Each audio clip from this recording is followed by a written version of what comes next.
should have been. So we were due to have the meeting done by Ben. Then Ben said he couldn't do it, but he'd do the presentation. And then yesterday he texted me to say he couldn't do the presentation either.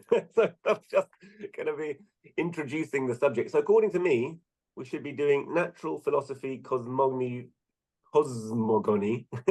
physics, chemistry, and then basically natural philosophy, the organic world, and conclusion. Those are the 3 chapters we should be doing today. I feel like Dan might have covered the first one already, because when I read it, it's like, oh, that sounds very familiar. But we'll flip through it because there's some nice bits, and then I'll give a brief introduction, and then I'll go into the discussion. I am doing a list, so I might have to go after about half an hour or so.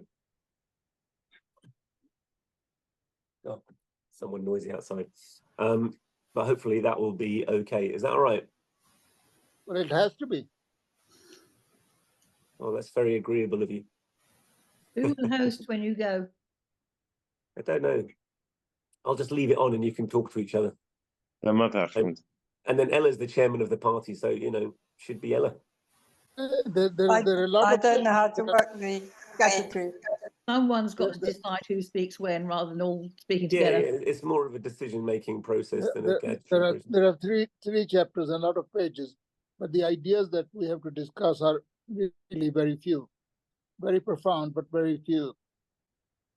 Shall I just kind of crack into a little bit of talking, and then we can discuss? Is that all right?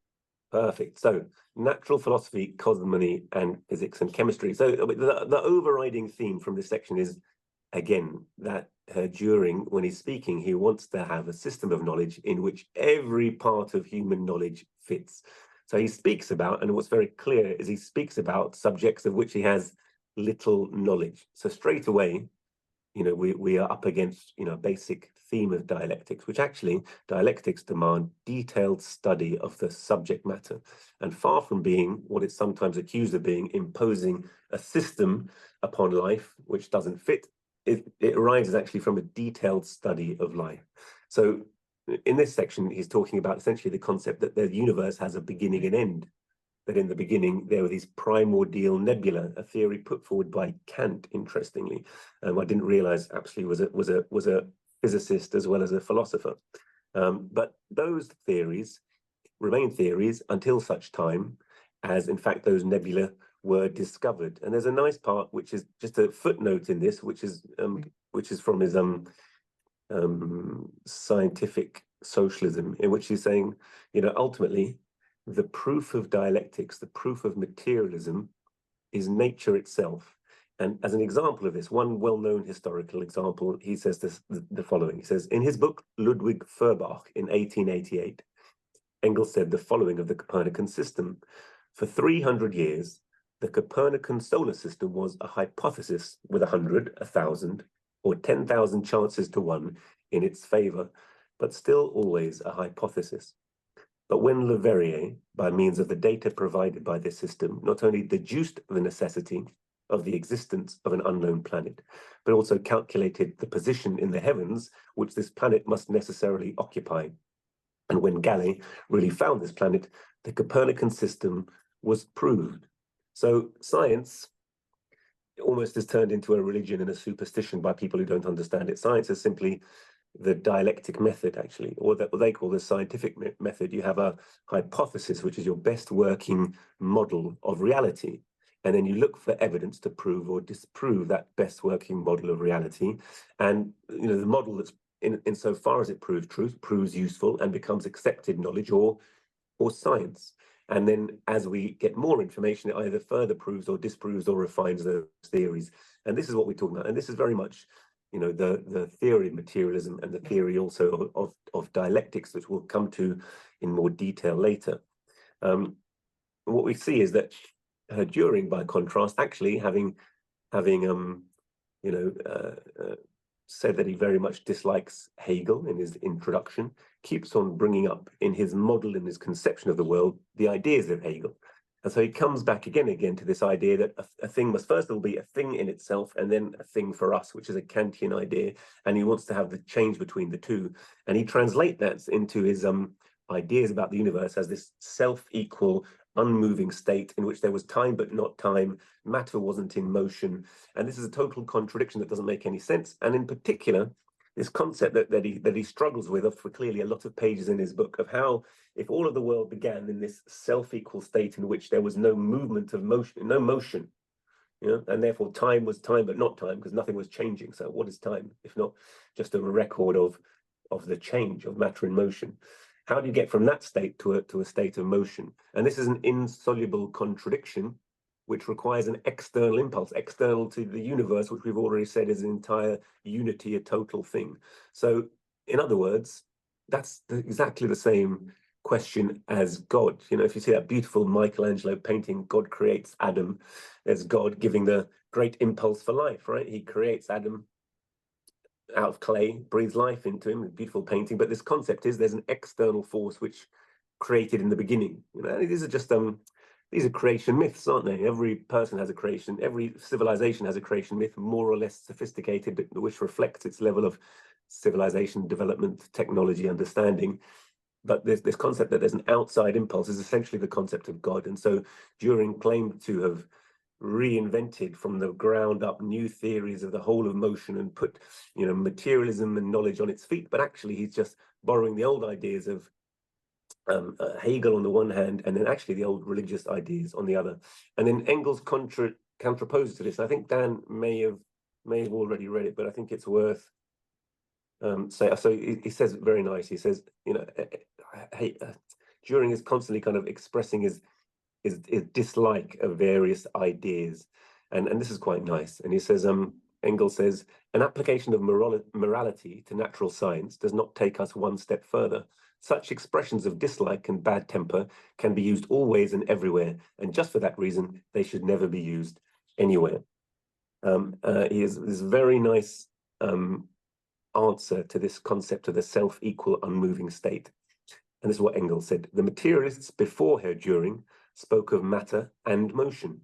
He reduces motion to mechanical force as its supposed basic form, and thereby makes it impossible for himself to understand the real connection between matter and motion, which, moreover, was also unclear to all former materialists. And yet, it is simple enough.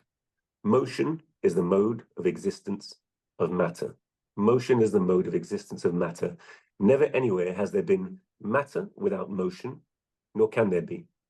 Motion in cosmic space, mechanical motion of smaller masses on the various celestial bodies, the vibration of molecules as heat or as electrical or magnetic currents, chemical disintegration and combination, organic life. At each given moment, each individual atom of matter in the world is in one or other of these forms of motion, or in several forms at once. All rest, all equilibrium is only relative, only has meaning in relation to one or other definite form of motion. On the Earth, for example, a body may be in mechanical equilibrium, may be mechanically at rest, but this in no way prevents it from participating in the motion of the Earth and in that of the whole solar system, just as little as it prevents its most minute physical particles from carrying out the vibrations determined by its temperature, or its atoms from passing through a chemical process. Matter without motion is just as inconceivable as motion without matter. And that might be quite easy for us to kind of understand and think about. That corresponds very well with our general scientific teaching and understanding. But it's very profound to be able to, you know, put that together so succinctly. Motion, matter is inconceivable without motion. It also raises an interesting question about this concept of absolute zero, which I don't know if you've ever seen these charts, but essentially you can chart the volume of any substance, any gas, between its volume and its temperature, and then, you know, if you follow that line, basically becomes smaller as you decrease. It becomes through a liquid to a solid, and you follow it down. It suggests that there is such a thing as, you know, a temperature which is absolute zero, which is minus 273 degrees Kelvin. No one's ever quite been able to reach it. But if you supercool things, it has certain effects on charges and currents and magnetism, which are useful for supercomputing as well. But no one's ever reached that temperature. And it kind of suggests that actually it's an impossible temperature, theoretical temperature, because at that temperature, matter would cease to have a volume, cease to exist. So it's interesting. It's a bit like traveling at the speed of light. They're physical limits that at the moment you think you can't reach. But this concept that, you know, matter is impossible without motion, motion's impossible without matter, therefore it's impossible to think of the universe in the beginning, whatever the beginning is, as some self-equal primordial state in which time didn't exist, motion didn't exist, well, basically then matter didn't exist. So there may well be limits of our knowledge beyond which we currently go because of the extent of what we know and what we can know right now. That doesn't in no way suggest that there's something outside matter, outside the universe, a primordial influence. And though Dühring's not trying to prove that with his theory, he's bringing in those ideas, and those are the ideas that are still relied on by the church. In fact, what we constantly see is religion retreats, and it retreats forever into the unknown. It no longer says, you know, when it rains, it's God that makes the rain. But there's, you know, there's always a frontier of knowledge. There will always be a frontier of knowledge, and it's possible. And the English are past masters at this. They have, you know, they have societies of scientists who are in the church, and they will talk about, you know, their fields of research, but always leaving room for the deity within them. So very, very, and this is what's beautiful about the book, in between kind of slating the incorrect ideas of Dühring, I think there's some really beautiful positive method and positive information, and it's this part that really stays with you. So he talks for a little while about the motions. Every action force is as great as its manifestation, because in fact the same motion takes place in both. We call this active motion force, and the passive the manifestation of force. Hence it's clear as daylight that a force is as great as its manifestation, because in fact the same motion takes place in both. This is a complex way of saying every action has an equal and opposite reaction. So it talks a little bit about latent heat, and I don't know if anyone had any issues with that. There was this idea of hidden heat, hidden energy. It's again quite a straightforward concept, and now not one that causes a great deal of debate about whether or not the mechanical theory of heat is true, or whether this disproves in some way a materialist concept. It doesn't. Essentially, when you have water, and this is something that's very central to the concept of dialectics, that actually a small quantitative changes can gradually add up, and at first they just, you know, you have the same thing with a slightly different. So for example, if you heat ice, and within ice we know that you have water molecules which are held in relation to each other by their own hydrogen bonding. So the molecules themselves are still, they have a crystalline structure, and they vibrate according to their heat. And as you increase the temperature, so small incremental changes are giving a bit more energy to them. Not a lot happens. Just the temperature of the ice changes from -40 to -30 to -20. But if you look on a molecular level, they have increased vibrational energy. They don't have rotational and translational energy because they're packed in a crystal. But as you reach the threshold of their melting point, so as you come to ice at 0 degrees C, then what starts to happen is, as you keep on putting energy in, you give the molecules enough energy to break their bonds, and they no longer then are held in their rigid crystalline structure. Actually, it's interesting, if you look at ice at different temperatures, they have slightly different crystalline structures, so that these things are even more complex than that. But let's just stick with a single one. And so they move from being a crystalline structure, they start to break free, and so at the edges, molecules stop being solid and they become liquid. They break free, and they're still attracted to each other. They're not free to fly off all over the place, but they have translational energy, so they're in more random motion. They're closely associated, but they are no longer in that crystalline structure, just because they've got given enough energy to break those bonds. And it turns out, if you take a kilo of ice and you want to turn it into a kilo of water, you have to put in a certain amount of energy. So the temperature is not changed. It's at 0 degrees C ice, 0 degrees C water, but it needs a lot of energy to break those bonds to allow it to become water. Does that make sense? And that was like hidden. They thought that was hidden, latent. You know, the hidden energy. You keep on heating it. Apparently, nothing changes. That heat's disappeared. But actually, it's just the energy necessary to overcome the attraction of the molecular forces of the ice. It's that simple. Okay, so there's a latent heat of melting, you know, and of freezing, and Engels talks about this in old units. I haven't bothered to look them up and translate them to new units, but you can. And then similarly, so then you've got, but what happens then, you see, is gradual quantitative change has manifested in a sudden radical change. The whole substance is different. Ice is very different as a solid. You can walk on it, you can jump, you can throw it, it hurts you. Very different, obviously, to the liquid water in its chemical characteristics. So you've reached this nodal point. Well, these are points that Hegel referred to as these nodal points of change, but these are derived from real life observation in a million ways. But this is a very simple one. So matter, quantitative change, temperature, sudden qualitative change, changes from a solid to a liquid. Yeah, you get that idea. So that's the concept of a nodal change, of a gradual cumulative change, suddenly changes into a state of a radical leap. This radical leap, and we'll come back to this later. And then if you keep on heating the water, again, steam's the same. Water. Obviously, you can cook with it when it's higher temperature. You can't when it's lower temperature. There's slightly different thermal properties, but essentially it's water all the way between 0 degrees and 100 degrees Celsius. It basically stays the same until 100 degrees Celsius. The molecules, they're moving quicker and quicker, and they start to have so much energy they can break their van der Waals forces that hold them together, their hydrogen bonding that hold them together. They can break them and start to fly off and vaporize. And actually, there's a few molecules that vaporize at every temperature, but here the mass, the body of the water, starts to have enough energy to break off and become gas, become water vapor, become steam. We've got a lot of words for it because water's such a familiar material to us. It's the stuff of life, and we use it in so many ways. But essentially, it takes energy to get from that state, where to each molecule to have enough energy to break free of the water and become a gas takes energy. And so there's an even bigger latent heat, a hidden heat necessary to change a kilo of water into a kilo of steam.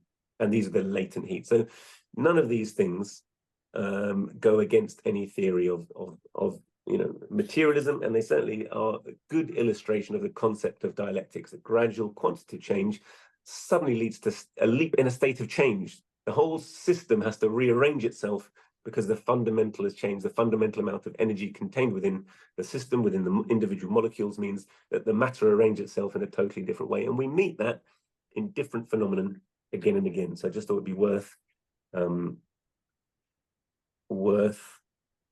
dwelling on that for a little bit. So, and it talks about latent heat for quite a little while. Latent or tied-up heat is therefore in no way a stumbling block for the mechanical theory of heat. This explanation is, of course, a hypothesis, as is the whole mechanical theory of heat, inasmuch as no one has up to now ever seen a molecule, not to mention one in vibration. And that's interesting as well, because obviously molecules are smaller than a light wavelength. So you can only, image anything. So with the visual spectrum is between 400 and 700 nanometers in length. And a molecular bond is less than a nanometer. Okay, it's measured in Armstrongs, which is 1/10 of a nanometer. So you can never see a molecule with light by definition. But actually, since this time, and about 20 years ago, people started using electrons as a way of kind of interposing themselves and imaging at the microscopic level. So we do actually have electron micrographs now, which can look at very small objects, tiny images of cells and in a structure of shells, and even tiny images. The first thing that they showed was a picture of carbon. I think that was when I was studying GCSE. Someone used an electron microscope to look at the crystal structure of carbon. So the level of proof of these theories of atoms and atomic particles clearly has progressed a great deal since Engels was writing this. And what's amazing is, to the extent that he says what's true and what's false, dialectics and his philosophical understanding gives him such an amazing guide to be able to say, this is the direction of truth, this is obviously a correct idea, this is an incorrect idea. So this concept of materialism on the one hand and dialectics on the other was an incredible boon. He actually was a great scientist for his time. He studied very widely, he was aware of the latest theories. Moreover, he was able to judge which was fundamentally correct and not. Clearly, his area of interest and work was politics, economics, and philosophy, rather than being someone who practiced in natural science. But for all that, his work tells us the power of this philosophy when it's applied to really, the world, if you like, of natural science. So, and in talking of this transition from the state, he said the universe started as this nebula, and then out of it solidified into real planets. And he said in the transition of the gaseous ball from which the Earth has developed into the liquid and subsequently into the largely solid aggregate state, a definite quantity of molecular energy was radiated as heat into space. And again, this is incredibly modern conception that he's able, to outline and understand. If you consider when he's writing, it's really incredible. So Dühring picks up some old familiar quip, sticks the Dühring label on it, and calls the result from the ground up original conclusions and views, system creating ideas, deep-rooted science. So that basically deals with that section. Is that reasonable? Is it all right to flip straight on and go into chemistry and organic life? So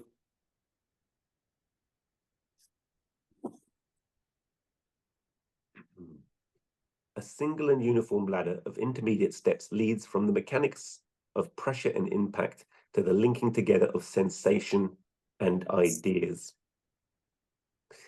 With this assurance, Dühring saves himself the trouble of saying anything further about the origin of life. So the bottom line is, it is an enigma and a conundrum to science. One, where the universe comes from; two, where inorganic matter comes from; and then the transition from inorganic matter to organic matter. The transition from non-life to life is a thing which still philosophers, and particularly if you speak to anyone religious, I was invited to an Islamic evening by one of my old colleagues. I went along out of kind of curiosity, really, and they spent a long time trying to prove God to each other. And it was quite interesting because they were talking about things like, there was a professor or a lecturer of chemistry from the local university, and he said, look, if you look at an orange and you look at a lemon, they've got chemical. One is what's the name of the chemical? Linoleum. I've forgotten the exact nature of the chemical. They've got two chemicals. One which gives the the taste of the orange, and one which gives the taste of the lemon, and they are mirror images of each other. They're enantiomers. So that's really interesting chemical fact. And for me, that tells me something about the nature of biology and evolution, the nature of the chemical cellular structure of the plants, their close relation as species, the fact that their internal metabolism is so similar, and yet there's this crucial difference which has resulted in one being a lemon and one being an orange. And then he went on from there and said, so obviously God exists, because how can it possibly be that this is an accident? And this is the God, the great watchmaker kind of idea. The universe is so complex, so beautiful, so well balanced, so all the homeostatic mechanism. The more you find out, the more you think, wow, this has to be a great design. There has to be some conscious purpose in nature. And this is, still really where religious philosophy rests. But Engels says, this doesn't tell us very much. In spite of all gradualness, the transition from one form of motion to another always remains a leap, a decisive change. And it's really, both Dühring, when he's coming back to this idea, finally to explain it, it can't be fully explained, but what you can say is that there's a systematic accumulation of gradual changes that at a certain point lead to a decisive leap. So there's a change from simple or inorganic chemical life into life, and this is a leap. So quantity is transformed into quality, and there are experiments that show, for example, with a simple composition of organic elements and the passage of electrical currents, as you would have had with electrical storms, then out of that cocktail can come the basic building blocks of life, which are the amino acids. And amino acids are the base of proteins. And if you put proteins together in more complex form, then essentially you start to get this, what Engels refers to here as albuminous bodies, which he kind of takes as being the basis of life. And really, he's talking about cellular life, cellular structure. And he does specifically talk about cells. And even it basically comes up with the idea that all life is composed of cells, and cells come from cells. And at the moment, that's true. All cellular organisms are the basis of life. I'm going to leave out viruses, which kind of partly do and partly don't have all the characteristics of life, because they're like parasites which can only replicate themselves through an active cell that they invade. So we'll leave them aside. Then basically it's true to say that all life comes from cells.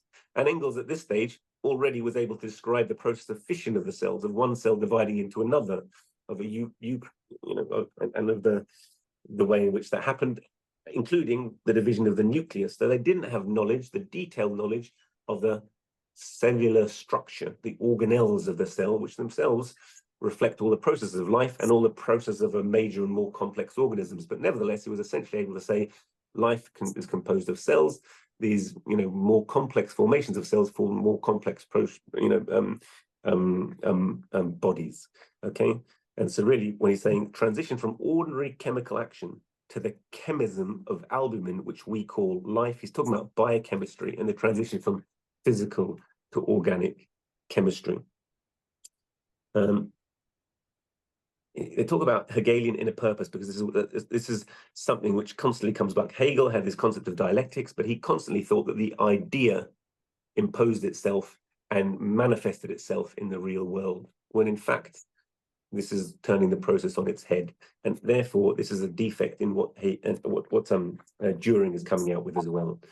So Engels says this: in any case, even the application of the Hegelian inner purpose, i.e. a purpose which is not imported into nature by some third party acting purposely, such as the wisdom or providence, but lies in the necessity of the thing itself, constantly leads people who are not well versed in philosophy to thoughtlessly ascribe to nature conscious and purposeful activity. And we come at that with again and again. It's again another refuge of people who are a bit spiritualistic, a bit religious without believing in organized religion. Oh, Mother Nature decides, Mother Nature does, or nature was a way of sorting it out. I see it in patients who don't want to take medicine because they think, oh, God or nature somehow will just sort everything out itself internally. And to an extent, the homeostatic mechanism of nature is incredible and powerful, but it isn't a conscious process. Can I ask a question? If you must. Yeah. I mean, I found that Engels makes a difference between nature acting purposively and consciously. Purposive is, of course, that's how the nature functions, but conscious is when you know exactly what you're doing, which of course nature doesn't do. And people bring that in to bring God. But as, for example, he says animals in the desert have sandy hair and things, so they're not recognized by their enemies and so on and so forth. So there is a purposive activity, but it's not conscious activity. Am I right, or am I getting it wrong? Well, it's not my reading of it, but I mean, that's not my reading of it at all, actually. So Okay. then we come on to natural selection, because he's talking about this. Again, Dühring decides to single out and argue with Darwin. It says he doesn't like the idea of natural selection. He finds it barbaric, and so you get kind of this kind of moral arguments against it. But then ultimately he admits it via the back door and agrees it probably does happen. And so maybe it's worth talking about natural selection, because natural selection shows, I mean, it actually ends with a bit about Haeckel, and which I find very beautiful. Maybe I'll just go direct to that. And let me just do this very quickly because it's really very beautiful.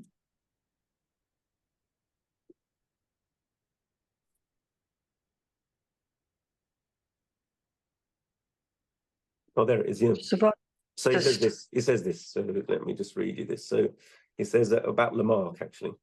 So he says, in addition to the enormous mass of material, both of descriptive and anatomical botany and zoology, which has accumulated the intervening period, two completely new sciences have arisen since Lamarck's time, and these are of decisive importance on this question: research into the development of plant and animal germs, so embryology, and research into the organic remains preserved in the various strata of the Earth's surface, paleontology.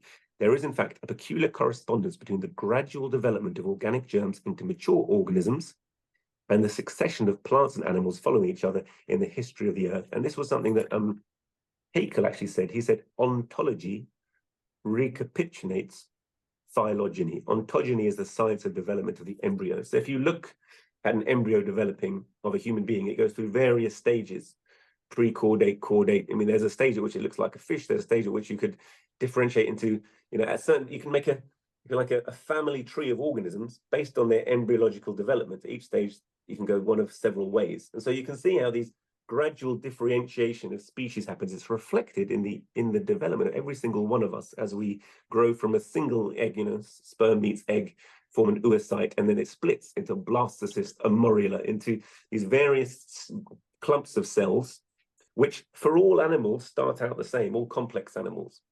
And then at certain stages, they branch off and divide and head towards their different species. And this is obviously startling evidence of the evolutionary process seen within the development of each one of us. It's the historical biology that we carry with us. It's a very profound confirmation of the fact that God didn't just make each one of us as we are, but there has been some process of transition from non-life to life, and then within life, of a simple cells into more complex beings, and a branching of complex beings. And so what is this concept? The idea that there's a natural change, that each one of us, particularly with sexual reproduction, which I won't go into, but leads to a great variety and mixing of the genetic types of the two parents, and therefore to a large amount of change in our offspring. Our offspring are the same of us, they have heritable characteristics, but they're also different to us. They have lots of things which are slightly different. And therefore, just as plant breeders trying to select out certain characteristics, it's possible to imagine that, through the very slow generational slight differences between parent and child and subsequent generations, differences emerge.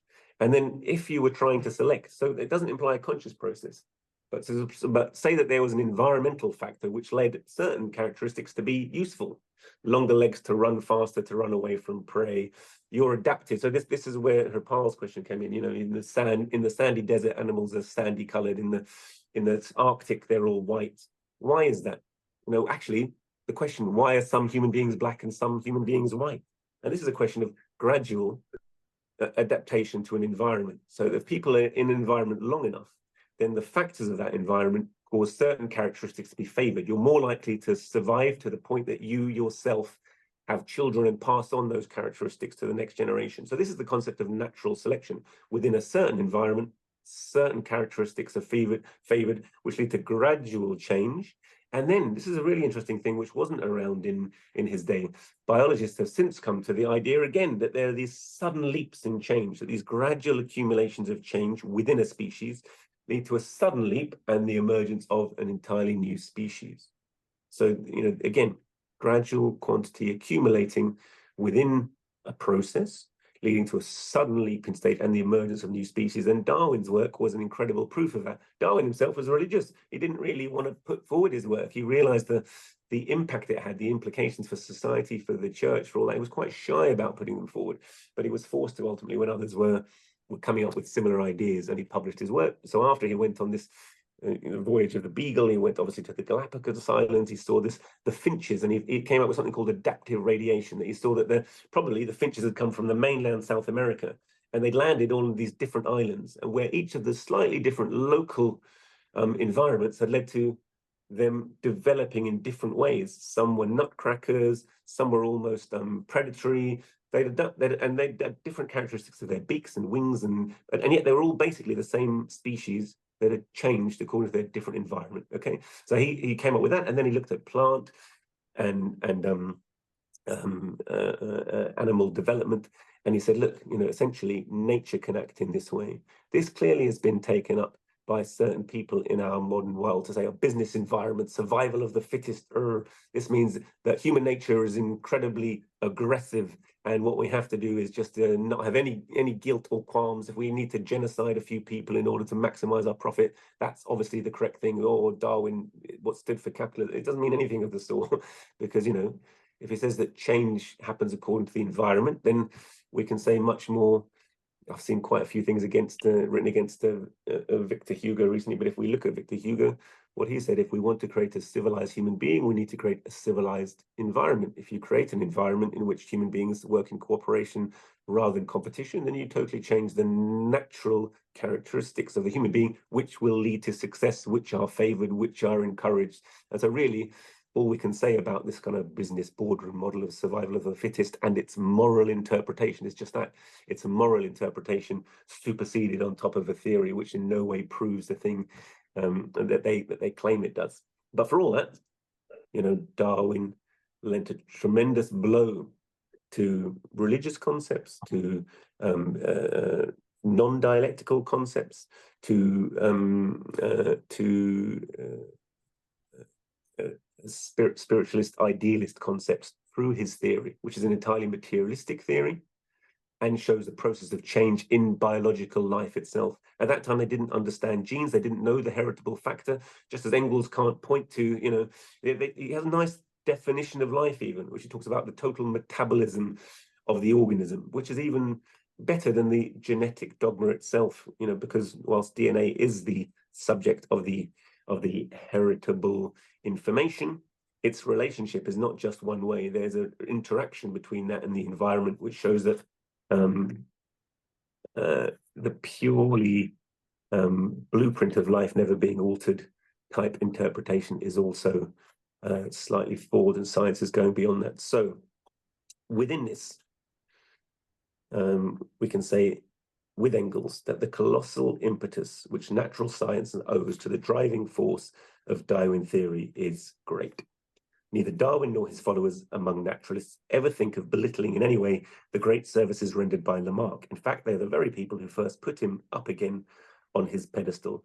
But we must not overlook the fact that at Lamarck's time, science was as yet far from being in possession of sufficient material to have enabled it to answer the question of the origin of species, except in an anticipatory way, prophetically, as it were. In addition to the enormous mass of material, both of descriptive and anatomical botany and zoology, which has accumulated the intervening period, two complete new sciences have arisen since Lamarck's time. Okay, so essentially, we go on then towards the conclusion, and we talk a little bit about the context of sensation, the relationship between being and consciousness. It starts to come into our field.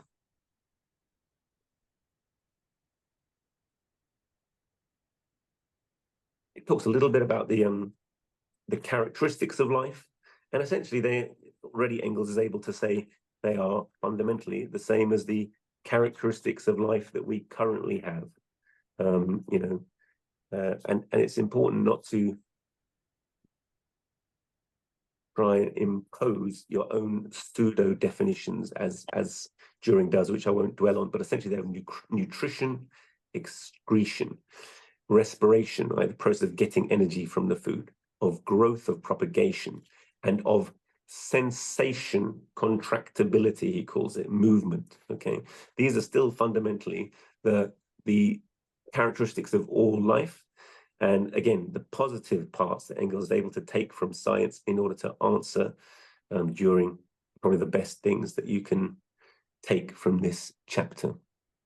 Here he says, are there universal phenomena of life which are equally present among all living organisms? Above all, the fact that an albuminous body absorbs other appropriate substances from its environment, assimilates them, while other older parts of the body disintegrate and are excreted. Other non-living bodies also change, disintegrate, or enter into combinations in the natural course of events, but in doing, they cease to be what they were. So he's basically both talking about a dialectical phenomenon, that being is itself its same and not the same, and talking about the things which really do link together all living beings.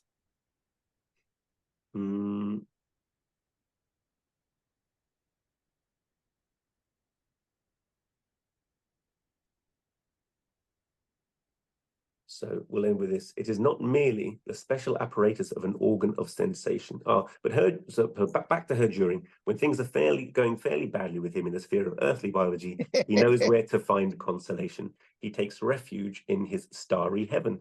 It is not merely the special apparatus of an organ of sensation, but the whole objective world, which is adapted to the production of pleasure and pain. For this reason, we take it for granted that the antithesis between pleasure and pain, and moreover, exactly in the form with which we are familiar, is a universal antithesis and must be represented in the various worlds of the universe by essentially homogeneous feelings. This conformity, however, is of no little significance, for it is the key to the universe of sensations. Hence, the subjective cosmic world is to us not much more unfamiliar than the objective. The constitution of both spheres must be conceived according to one concordant type, And in this, we have the beginnings of a science of consciousness, whose range is wider than merely terrestrial. What do a few gross blunders in terrestrial natural science matter to the man who carries in his pocket the key to the universe of sensation? So he's going to move on from there and talk about morality, truth, law, and ethics, which we'll have next time. I think probably the thing to take from this subject is, Engels was very familiar with the science of his day.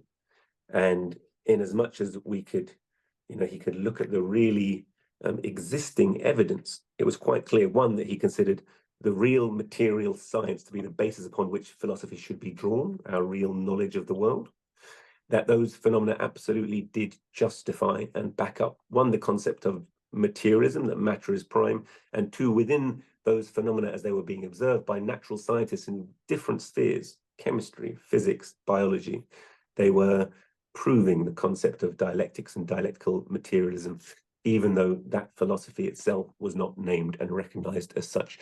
So I will leave it there. I'm sorry my presentation was not well prepared and thought out in advance, but I hope that's touched on most of the ideas contained in those chapters.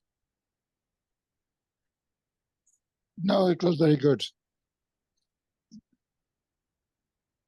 I enjoyed it, Ranjeet. Oh, amazing. What's the time, guys?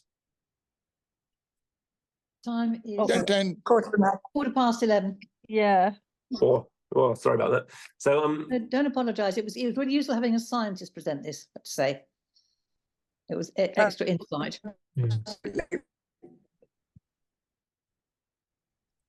So, well, I may as well just hang out with you for 10 minutes and any comments or anything that came out of it to you. I'd like to make a couple of comments. Well, one of the things that really prevents Dühring from understanding, for example, the either life or from the self-equal state to the movement, is that he reduces all motion to mechanical motion. But motion is not all mechanical motion, and therefore, even when he fancies the world is in self-equal state, actually it is in movement, because as Engels quite rightly says, you cannot imagine matter without motion, just as you can't imagine motion without matter. And so, he can't find the bridge from self-equal state to motion, because he reduces the whole concept of motion to mechanical motion. And then he can't explain a lot of energy, because he can understand a bit about the theories about energy. What he doesn't understand is the transformation of energy, where it moves from, it's transferred from one being to another, or to adapt Alexander Mercurius. I'm not a military man. I don't have enough knowledge of that, but I did understand and that. Thanks, Paul. Vicky. Yeah, I just wondered if you could just spend a couple of minutes on the Malthusian references, because I see stuff around now that people talk about that, and I understand that it's that humanity is growing exponentially, but food production is linear, and we're going to run out of food and stuff. But just in reference to how he's talking about Darwin and other things, I just wondered if you could touch on that, please. So very, very briefly, I've probably got their hands on, so I'll try and be as brief as possible. So, Malthus was a reverend in the Victorian era.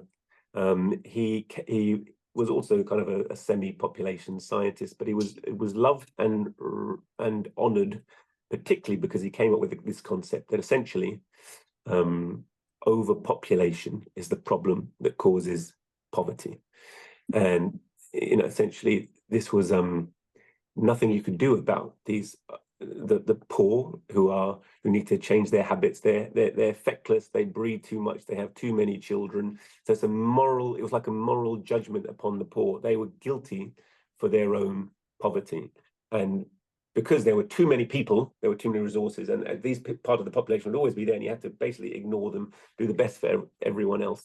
He was so popular in this idea precisely because, you know, at this time was the height of the British Empire. The East India Company employed him as an economist and a theorist and a population theorist to teach all of their administrators who at Haileybury College in Hertfordshire, which is a big university at the time, equivalent to Oxbridge. You go into the service, you go into the East India Company, you're like a made man, you're like become an emperor of entire other spheres of the world. So they went off and then they taught their economic theory, and a very laissez-faire economic approach essentially comes from this period, from the East India Company, from Malthus. And so precisely because in times of famine, they taught you shouldn't give, you know, relief to those victims of famine. You should let them die because they're overpopulation. They have simply exceeded the natural ability of the habitat to sustain themselves. There are too many people anyway. They're always going to be poor. There's nothing you can do. The best thing you do is let them die. Don't have relief. Keep on exporting food. Let them die. So it was like it was the ideological justification of actually robbing and impoverishing the people and blaming the poor people for their poverty. A similar thing was applied to the working class at home. Now, there isn't really a direct correlation between that and Darwinism, but those who say survival of the fittest, you know, would draw a parallel. This is what it is. These poor people, the 80 million that the British killed in famine in India, is just survival of the fittest. These people were not destined to live. They were never going to make it. All right. So there's this alleged moral equivalence, but it's a totally different thing. So what Marx says is there's different population laws depending on the environmental conditions you create in society.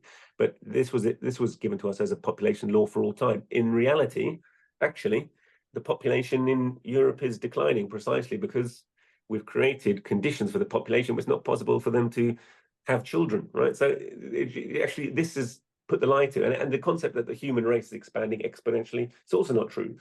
About 10 years ago, the rate of increase of the population stopped increasing and started decreasing. So the rate is actually the population is leveling off.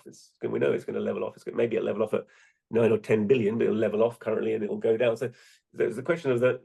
Malthus came up with this J-shaped curve. Population goes up, that hits the limits of what the planet or whatever environment can sustain, and then poof, and then they die. And therefore, you shouldn't worry about that. All these people dying of famine, don't worry about it. So we're now taught this theory totally out of context of why it was used and its theory. The idea was to blame the poor for being poor and say it's nothing to do with the rich. This thing that we say, 6 billionaires and 6 billion people languishing in poverty. 6 billionaires who control more wealth than half the planet's population, real emperors of finance. They say there's nothing to do with it. You guys are just poor because you're feckless, all the rest of it. And so there was an attempt to say, this is Darwin's law applied to population, but it's not. It's absolutely not. It's just it's spurious, and it's really been thoroughly disproved, but it's constantly brought up again and again. This woman, is it Jane Worrell or someone who works with the apes in East Africa and wants to protect their environment? Goodall. Jane Goodall.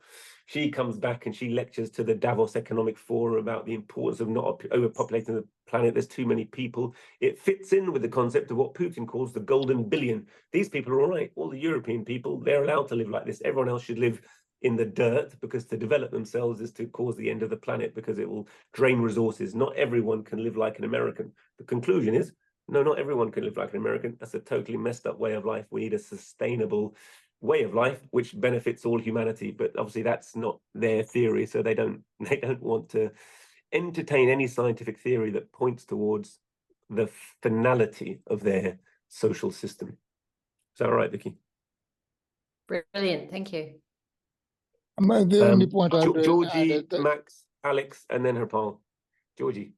I think Max was before me, but I'll go ahead, I'll cheat. And also Tim and Ella are putting their hands up, I've just noticed as well. I just wanted to say these 3 chapters were the easiest for me to read. I found them much easier than the others.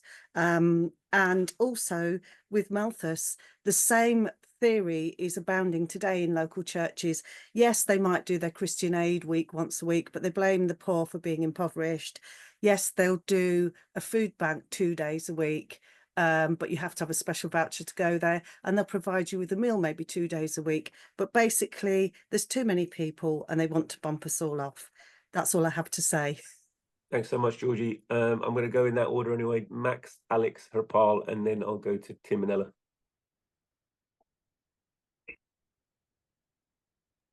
Hi. I'm not surprised to hear that about the Church of England. It's a really disgusting institution. But I wanted to go back to the absolute zero temperature that you were talking about in the beginning. And it makes sense now to me, thinking about it, that it's impossible. It violates this fact that the matter and motion are, two sides of the coin. You cannot have matter without motion or motion without matter. So absolute zero temperature is impossible on that account. But I just thought of another reason why. It would also violate dialectics in another way, which is that if everything is interconnected, in order to have absolute zero temperature, you would need this, whatever is at this temperature, to be absolutely isolated from the rest of the universe. No radiation, no matter, like no form of interaction with the rest of the universe, which is also impossible. So it's like an asymptote. It's a theoretical limit. Yeah, exactly. You will never see. I think that's right. You'd have to take all energy out of the system, which I think by definition is impossible. So, but it's an interesting, theoretical tool. And you by approaching those temperatures, you have strange physical properties and things. So it's kind of scientifically useful. But the dialectics allows you to understand the limits of those ideas and practicalities, isn't it? Which is very, very helpful. Yeah. Was that it, Max? Yeah, no, one more. When we were talking about the change of states, ice to water to steam, I thought about it in a different way. If we use society as an analogy, that if you increase the temperature of ice, it gets to a point where those molecules are vibrating enough, and they want to break free, and the bonds that they have are holding them back. So they want to be at a new state, but they have this old form, right, which doesn't correspond to the new content. And so the process of melting, of the reorganization of the internal structure of water is like the revolution, right? And it's a reorganization. You go from the crystalline structure to the new hydrogen bond. I'm not a chemist, whatever it's called, these new bonds. And then, from water to steam again, the bonds are holding them back. And so it's, I was just thinking about it differently after hearing you talk about it. I found that interesting. I think that's exactly right, Max. I kind of quite deliberately didn't go into the historical aspect of dialectics, but for Marx, and for this theory, the universality of the observation of these phenomena are precisely because everything you're studying is matter in motion. It could be small agglomerations of matter, medium size, large, massive, society, history, the planets, the origin of the universe, chemistry, physics. It's all matter in motion in different complex ways. And therefore, it's interesting that these phenomena are seen again and again. So the historical parallels are very powerful. And I think it's precisely for that reason that the concepts are suppressed and frowned upon and treated as academically impure, not serious, and no one's encouraged to assimilate them, imbibe them, think about them. There are ways that scientists come up with them again and again, precisely because actually they observe these phenomena. But as a systemic theory, it's discouraged. But I think you're right, and we're gonna come to that as we keep reading. Alex. Thanks, Ranjeet. That was a very informative presentation. I also found the discussion of matter and motion in the book to be incredibly fascinating. And I speak as somebody who failed every single science subject at GCSE. So just goes to show what good writing can do. So the point about the constant motion of all things, basically the constant change of all things, is, I think, a very interesting concept into when you apply it societally, because one of the things that Engels keeps going critiquing Dühring for is his presentation of essentially various things as basically static and unchanging. It is because it is, and therefore it has always been and will always be, which is basically bourgeois sociology now, and perhaps always was. It is, the British society is this class-bound thing, which has always been that way. Might change slightly, but basically will always be that way. And that's the thing that is hammered into students' heads at various universities. Now, I think the other, the point that I wanted to make from that is that we talk about like Malthus and survival of the fittest. And survival of the fittest wasn't Malthus's term. It was invented later by a guy called Herbert Spencer, who was this abysmal libertarian, who's also one of the founding fathers of modern anarchism. But there you go. But the idea of survival of the fittest, meaning like you have to behave like a ruthless swine at all times, that neglects the fact that because we are not only tool-making animals or mammals, but also that through that our evolution have come to be able to not only we aren't just shaped by our environment, we can't just shape our environment back again, we can completely change our environment. Animals are shaped by their environment and can make changes to it, quite simple ones like the beavers making a dam or something, but we can create whole new environments for ourselves to live in. And that basically is what the bourgeois reactionaries are completely missing in their propaganda, because they want it we want us to go back to this assumption that it's a static thing. We are in a static world that will never change, and the most ruthless sits at the top. But because we can completely reshape our environment, we have the potential to do that. Therefore, we have the potential to create, let's just call it new Soviet man or new Soviet woman for a new generation. And that is what, of course, they never want you to see. They never want you to see that we can completely reshape things and therefore reshape ourselves and therefore reshape our species and planet as a whole, because it has been done before on multiple occasions. And I think these chapters spell that out in the realm of the sciences in a way that I found very relatable to the world of politics, economics, and everything else that we discuss.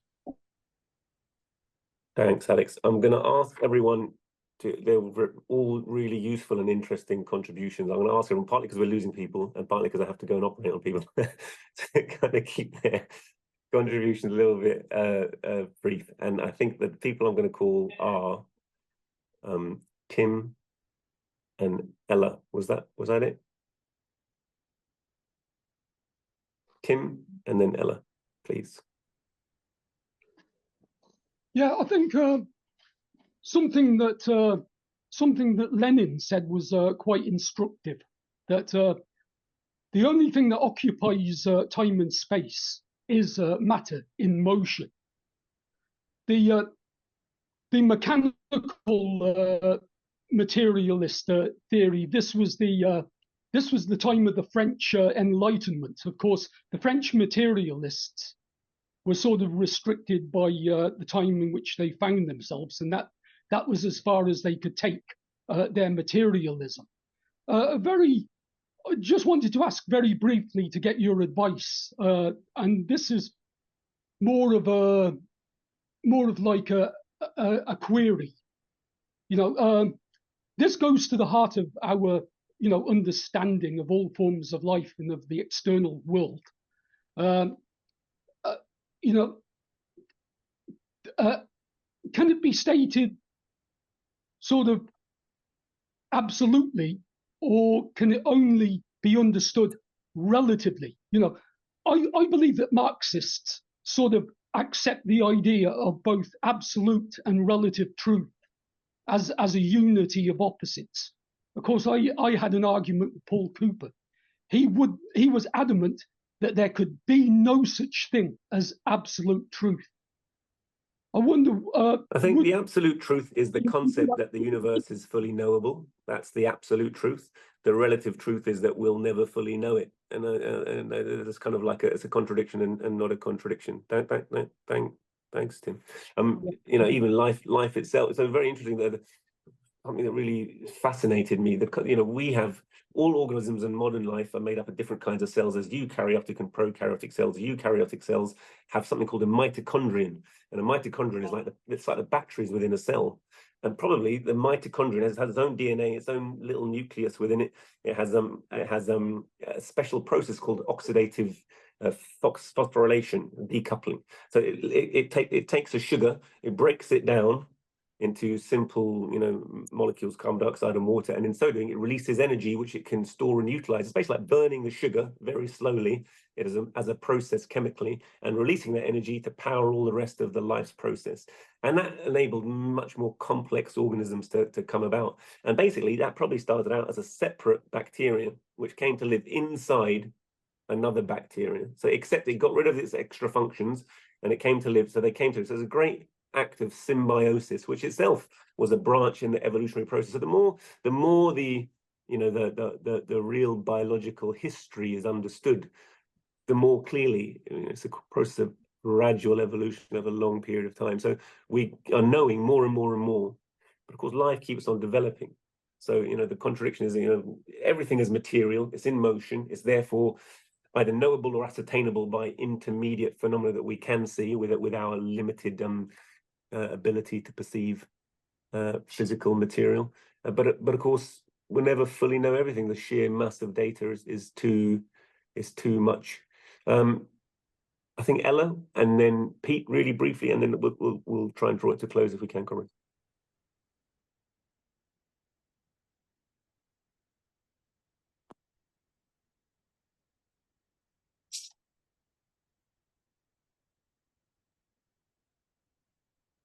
Okay, Pete. Yeah, if Ella's not there, I'll jump in. Thank you. It's all been very interesting. Thank you. I was going to say, where I live in the Hebrides, there's an archipelago 40 miles to the west, St. Kilda, which is a very famous, beautiful place, which has some unique species of animals. Got St. Kilda wren, which is a really beautiful tiny bird that's not found anywhere else. And so is sheep, likewise, a specific type of sheep that have evolved there and haven't not found anywhere else.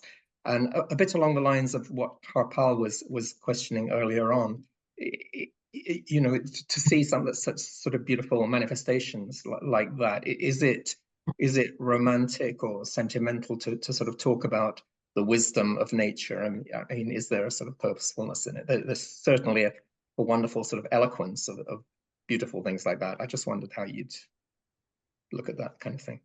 Yeah, I see. It's a mode of thinking, which is like, philosophically and scientifically incorrect. This kind of animism, or it's a bit like what's it called when you ascribe human characteristics to an animal? Anthropomorphism. Anthropomorphism. It's like a nice way of understanding it in our own framework, but it's not basically correct. But what is true is, there are, because every action has an equal and opposite reaction, because of the nature of matter in motion, because once we see life, they're incredibly complex homeostatic mechanisms. And then with the whole totality of life and planet, this concept of Gaia, of a self-equal, self-writing system, which is quite nice, that within certain limits, species adapt themselves to change. So this process of evolution, really, it reflects a long process in which life has evolved together as a total system. And therefore, the nature has all kinds of homeostatic mechanisms, self-writing systems within it. And we're constantly worried that humanity is able, for the first time, through its power, knowledge, and understanding, to take us outside the sphere of the self-writing, outside the sustainable, part of life. Those things have happened before, probably those catastrophic extinction events, which maybe were meteor crashing into Earth and changed the environment so drastically, entire species died. So those things have happened, big extinction events. Humanity possibly is capable of causing big extinction events, nuclear war, etc., which we seem to be teetering on the edge of. So you can see why, people think in that way. But I would never ascribe a conscious part of nature. And this whole question of study of philosophy really comes up between this thing people couldn't understand. You see everything around them, which apparently is inert.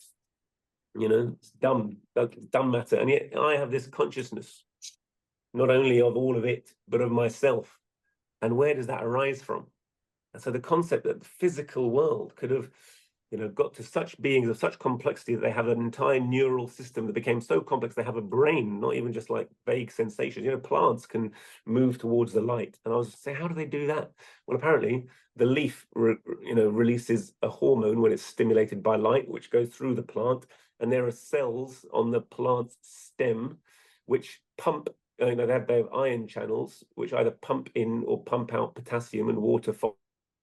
And therefore, basically, they can elongate or contract differentially their stem, so it moves the stem towards the light. So so there's a level of sensation, which on the one hand, that's physiological and clearly doesn't involve consciousness. But it's not impossible to imagine, you keep on going like this with hormonal and neuronal systems, which become increasingly complex. And then you get to the point where it starts to develop a part of it, which has a model of the outside world, which allows it to predict and process information. And that becomes consciousness. And then the consciousness says, well, how did I get here? And we've got no knowledge of the pre-existing process of evolution from nothing up to us. And it's so complex that we make up a story. And the story is God, or all the trees dance, or all the trees have spirits. And that story becomes refined as we know more and more and more. So it's that entire process, which absolutely every part of it conforms with this concept that small incremental changes can lead to revolutionary leaps, and do periodically lead to revolutionary leaps, which when you don't have knowledge or don't have any particular knowledge, just makes you just boggle at the complexity of it all and go, well, how can any of it be an accident? How can you think there's no plan? We're all just robots. You're just robots. You're a robot. You don't believe in, no, you can marvel at the complexity and beauty of nature, man, every aspect of existence, and still leave no room for God. And that is or a conscious force in nature. And that is the incredible power of this philosophy. I'm gonna have to go. You guys are welcome to talk amongst yourselves. Can you hear me now? Can you hear me now? Because, I'm gonna go though, Ella, so I'm gonna leave you guys to talk amongst yourself. All the best, guys. but I wanted to ask you a question. I can't stay, honey. It's too late. I've been frustrated. I want to ask about Lysenko. Ella. Maybe we Yeah, could. I wanted to ask him whether he's changed his mind on Lysenko. Far too late, and he has to bugger off just as I've come to me, and I've waited for everybody else, and I've waited while he's spoken for hours on end, and I completely cut out. Can I say something on Lysenko, Ella, as the non-scientist in the room, but as somebody who takes a great interest in the world of health? Something that I've noticed in very recent times is that genetics in the health world is giving way to epigenetics. And epigenetics is this modern realization that your DNA is not just a fixed thing. It's a bunch of information which interacts with your environment, which either turns on or off things which are in your DNA. And that these things, which then can be turned on and off by your environment, can then be heritable. So that basically proves Lysenko and disproves the idea that heritability is just a kind of fixed thing, that there's a constant interaction between what is in your body and what's happening in the environment around you that creates the reality of the living organism. I can't remember the pinpoint, the exact page. That's exactly what Engels says. There's a constant development of adaptation and heredity. And when certain species have adapted to certain environment, then some of it is passed on through heredity as well. So that to me would confirm what Lysenko was saying and what Jyoti has just said.